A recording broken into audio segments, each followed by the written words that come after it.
Big Bang video, I've been getting an increased amount of messages from Muslims. And no, they are not death threats or any kind of aggressive or insulting messages this time. Instead, they are trying to bring to my attention that the Big Bang theory, as it is explained and accepted by scientists today, was revealed in their holy book, the Quran, 1400 years ago before the theory even existed. And they argue this by bringing certain verses in the Quran which, interpreted correctly, they say, clearly describe the Big Bang cosmological model. I will insert them in the sidebar. Also, if you do a search on YouTube by the terms Quran and Big Bang, you will see what I mean, it's all over the place. Now, I'm not gonna argue and dissect them simply because, well, one, my arguments would just basically say, yo, look, them verses have nothing to do with the Big Bang. To which the responses would be, oh yeah, they do, and this can go on forever. And two, because you can read them for yourselves. I mean, the claim that these verses have any scientific merit to them is as ridiculous as putting a miniskirt on a sumo wrestler and calling it a ballerina. No. He's just wrong. So instead I'm just gonna ask one question to the Muslims making this claim. And not just this claim, because you see, while most Christian creationists try to negate science altogether, going, evolution? Where? Big Bang? Never happened. But no, Muslims have a different approach. They go, it's all here in my book, man. See this verse here? This is what it really means. You got pawn, motherfucker. Allahu Akbar. So my question is this. If the Quran really predicted modern scientific theories, such as Big Bang and evolution, then why didn't you Muslims come up with those theories ages ago?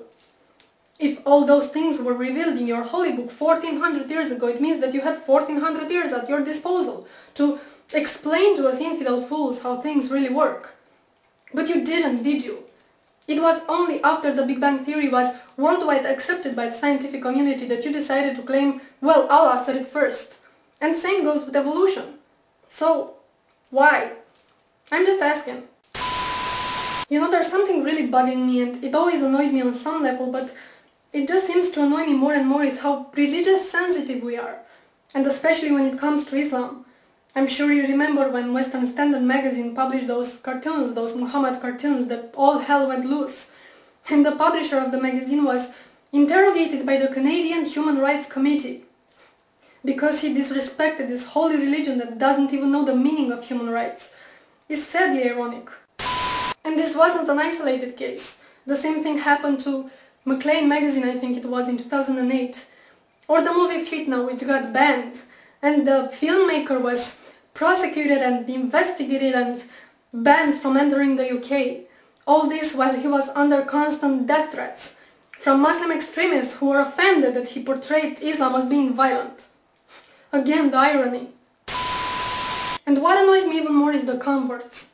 The people who weren't indoctrinated into this religion from childhood, but grew up exposed to human rights values. For now to convert to Islam and come preach how wonderful and sciencey and peaceful it is. The religion of peace that punishes apostasy with death. Oh, how great it is to live in the Western society and get all religious sensitive and offended when a particular dogma is criticized. Do you know that 1/3 of the world doesn't even have religious freedom? And it's not a coincidence that those countries are so populated, they account for almost 70% of the world population. Let me say this again. 70% of the world population doesn't have religious freedom. You will have to look at the calendar and see what year it is, and ask yourself, what the fuck?